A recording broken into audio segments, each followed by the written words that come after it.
बोलने का मौका था, वो बीच में बोले। ठीक है मैडम, आप जिसको जिसको कहेंगी सारी दुनिया शांत रहेगी, आप बोलिए जी।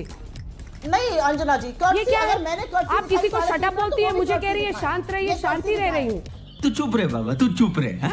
क्योंकि बहस कराना मेरा ही काम है। जब मैं बोल रही हूँ तो वो बीच में बोल रहे हैं, ये कौन सा बहस का मुद्दा हुआ, वो बीच में बोलते हैं। ठीक है, तो मैं इनको रिक्वेस्ट कर रही हूँ, प्लीज वापस टॉपिक पर आइए, मैं टाइम नहीं वेस्ट मैं 2 बातें फिर से बोलूंगी।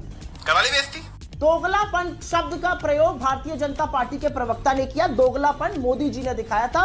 चीफ मिनिस्टर रहते हुए, वर्किंग ग्रुप चेयरमैन रहते हुए उन्होंने अपोज किया था जीएसटी को। 2019 में कहा था मैंने सब चीजों को जीएसटी मुक्त कर दिया, 2022 में जीएसटी सब चीज पर लगा दिया। यह दोगलापन होता है। सही पकड़े हैं। ये कहते हैं अनएम्प्लॉयमेंट 4.7% अनएम्प्लॉयमेंट देकर आपको हम गए थे, 7% से ऊपर लगातार चल रहा है। लगातार आरबीआई के कंफर्ट जोन से ऊपर इन्फ्लेशन चल रहा है। आप कह रहे हैं कौन से गैस सिलेंडर आपको मिलता था, मुझे नहीं पता। 410 पे जो गैस सिलेंडर था जो अब 1050 के ऊपर बिक रहा है। वाह मोदी जी, वाह वाह। चलिए ठीक है, मैं इस बात को मानती हूँ कि लीगली अलग तरीके से आप देख रहे हैं, लेकिन दोनों में ही आपको कोर्ट से राहत की उम्मीद है। और ये अभिषेक मनु सिंघवी जी ने उसी दिन कहा था कि गुजराती समझने में, चूंकि गुजराती में फैसला मुझे टाइम लग रहा है, इसलिए मुझे थोड़ा टाइम चाहिए, मैं जाऊंगा।